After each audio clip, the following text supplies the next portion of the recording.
These are incredible. See, the clarity and the color on them are fantastic. Where are you and where's Joyce? There's Joyce, myself, and my baby brother, Steve. My name's Bruce LePage, and Joyce LePage was my next older sister. Tell me about Joyce. What kind of a sister was she to you, and what kind of a young woman was she? Well, Joyce, a very wholesome lady, had a lot of fun.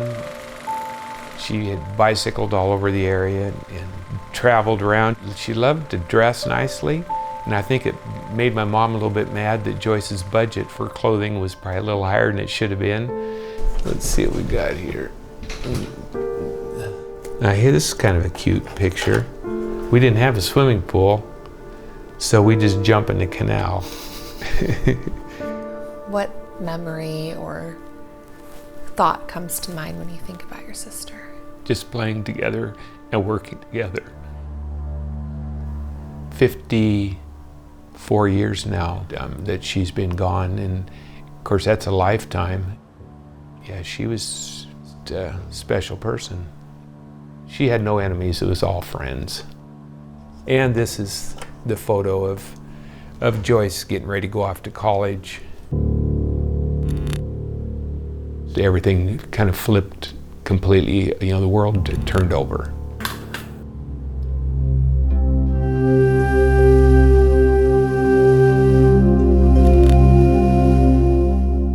In the summer of 1971, she is attending summer school, and she lives in Pullman, up on campus, and she goes missing. My name is Brett Myers. I'm the sheriff of Whitman County. The information originally starts out, Joyce, for all investigators knew, was either off on a camping trip, off to the boat races, or just not answering the phone. Who reported her missing initially? So initially, her father reports her missing. They expect her home that weekend. They don't hear from her. She just never showed up. So after about 10 days, that's when I believe he called the campus police. When she is reported missing and the investigators start putting some of those pieces of evidence together, I think they take it very seriously. You have a young woman, no one's heard from her. Her car is there. They find a purse and some other belongings in her car. Her apartment is undisturbed. There's no indication that she packed and went anywhere. So they take it very seriously, and they start talking to everyone she knew. They're looking at every detail, and they're very concerned. So I think they know something isn't right. They don't have a real crime scene of any kind. They don't have anyone that witnessed her being abducted. They don't have anyone that says, oh, we saw her in a fight with this person the night before. None of those things. And so what we just kind of almost have is a situation where she goes missing, falls off the face of the earth. At the same time, she's a missing person, which that report doesn't come in for several days after she goes missing. Washington State University police officers are investigating dormitory living area, Stevens Hall, that has experienced some vandalism. It's also being renovated, but there's a piece of carpet that is missing, and that gets called in on the morning of July 23rd, 1971.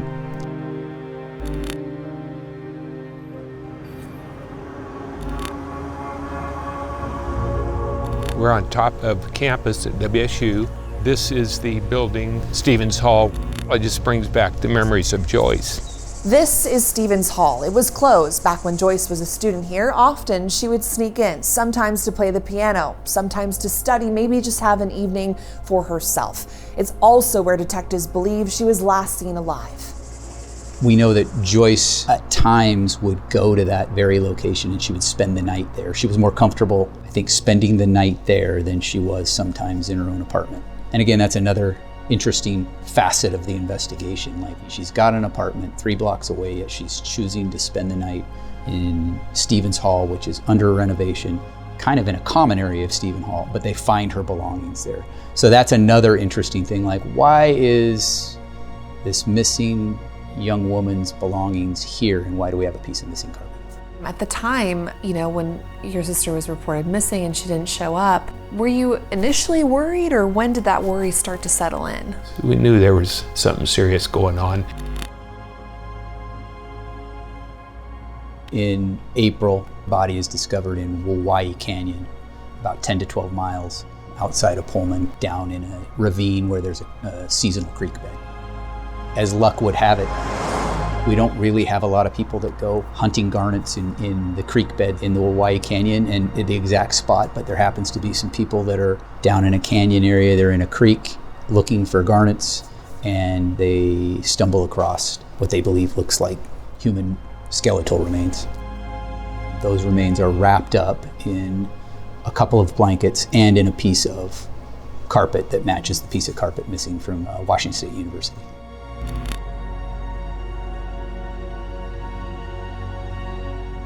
Well, we'd kind of suspected she wasn't alive anyways.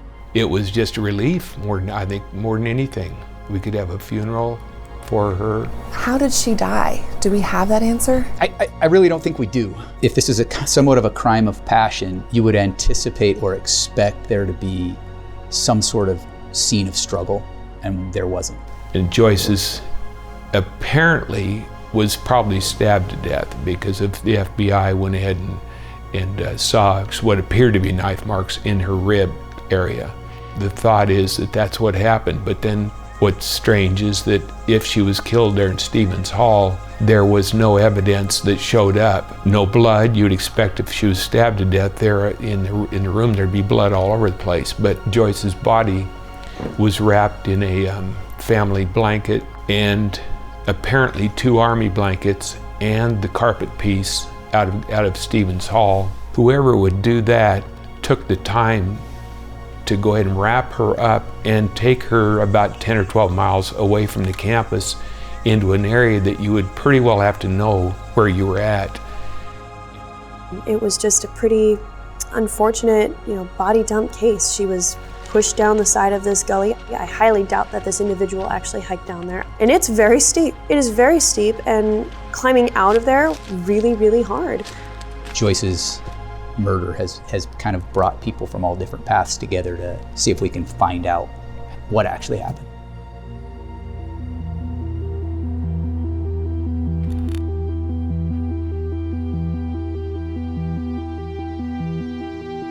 This is Joyce LePage's page on my website where I share all of her information and how the research is still currently going on. My name is Olivia Harnack, and I am the managing editor of the Lincoln County Record-Times. And I am tied to Joyce's case because when I was 19, I took on her case for a school project, which ended up turning me into part-time investigative reporter, as I've spent countless hours at the Whitman County Sheriff's Office, so much so that the Sheriff Brett Myers used to joke that I had my own office there, where I'd walk into the office and they'd say, you're gonna solve it today. And I'd say, God, I hope so. Olivia's a whole nother generation or two removed, but yet she still has a passion about this case. The detectives who had worked on this case from 1972 when her body is found up until, Sheriff Brett Myers picks up the case, they were very, very big on documenting everything. Her cold case file is not a file. She has a box, a huge box, and it's actually 2 boxes. And it is a bunch of binders. This is book 1 of 3. Interestingly enough, this particular suspect is deceased at this point. The 39-year-old Bundy, once one of the nation's most hunted fugitives. Of course, then you jump to the side and you got Ted Bundy. Bundy is accused of murdering 2 women and attacking 3 others. If you look at his profile of who he would attack and kill, Joyce's fits right in there. Ted Bundy's an easy target. He's dead now, he can't talk, so we could just say, hey, it was Ted Bundy. A lot of what Ted Bundy did, it fits his MO. I mean, she fit the type. There's a lot of documentation in here, and we don't really have anything in these cases that really put Ted Bundy here. He was active in the area. When I say the area, like Washington State, Idaho, Utah, but we don't have anything that ever places him really to speak of. When he was interviewed with his attorney and with other people, he was asked to essentially indicate all the places he had committed those crimes. And Pullman, Washington was never one of those places. That doesn't mean he came clean on everything either. I think investigators still believe that there's probably other murders that he was responsible for. In terms of him potentially being that person. I can't say he didn't do it, but the MO and just the way her body was disposed of tells me otherwise. I don't think that would have been Bundy. I don't.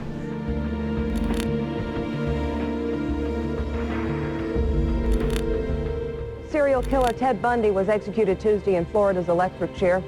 I think this person knew her. I think that she was probably murdered in the dormitory on WSU campus because the carpet was cut out, likely with a box cutter. Had to have been there. Had to have been there. And this person had to have known that she was going to be there. We really want to solve this case. Well, I've been interviewed like this many times before, and some people say, why do you even bother? But my thought is that any information that goes out is good information, because it just maybe will rattle someone's mind that might know some information on what happened, or the individual that did this deed, maybe they would step up at some point and do the right thing and confess. Not much chance of that, but there is some chance. And then also just so that people that are aware that there's dangers out there, and just to be cautious in their own lives.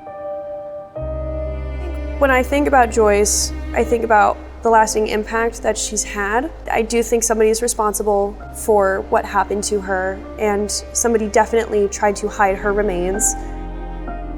What keeps me up at night is just like the why factor. At this point, if they are still living, they think that it's going to get swept under the rug, and they think they're going to get away with it, and it's just not going to happen. People still care about Joyce. I care about Joyce. I didn't even personally know her. But the biggest thing right now is just trying to get some resolution on this case, to get something moving. Bruce has a reward. It's like $100,000, and it's split for probable cause and an arrest, which is huge. I'd really, really like to see some resolution to this, some closure to this. Very determined to stick with it.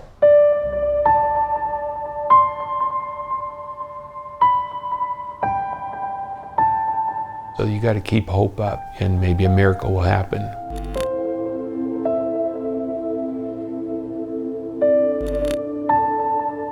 This is a swing bench that I had built for my sister. I wanted to do something in her honor, and I wanted it to be down here by the river. Joyce was intending to come to the water follies races the weekend she disappeared. This is a little memorial to that. We all know she's in a great place right now, so. In loving memory of Joyce LePage, a beautiful soul taken too soon.